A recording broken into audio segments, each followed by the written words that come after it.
big boy Edward, and he had an orthopedic surgery. And like all of our dogs who go through orthopedic surgery, they have special routines and PT that they have to follow for several weeks afterward.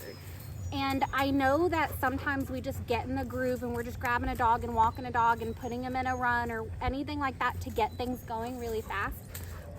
And we don't always understand why every dog is on leash walk. Like, I'm not sure if it's made very apparent on all of their kennels, what exactly they're going through. But if a dog says leash walk only, it's very, very important that we follow leash walk only.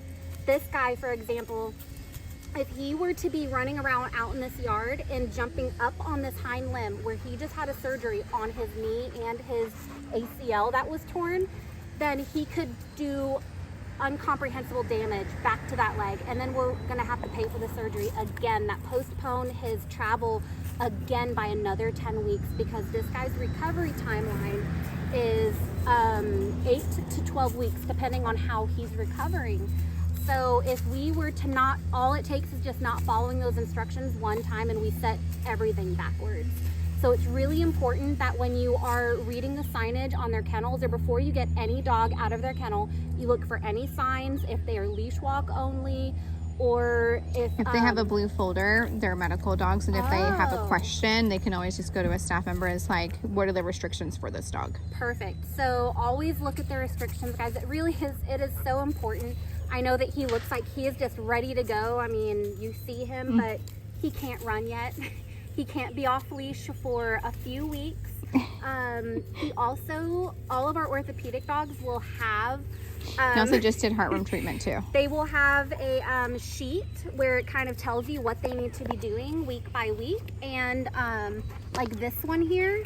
And so this guy, he had 2 different types of surgery, so he has 2 sheets, but this is his TPLO sheet. This is the most expensive one that he had, and it says week 1 and 2, week 3 and 4, week 5, you know, so it goes down it.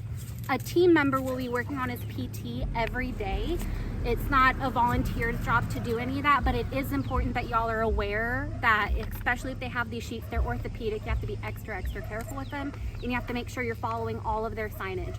When he does finally get off of his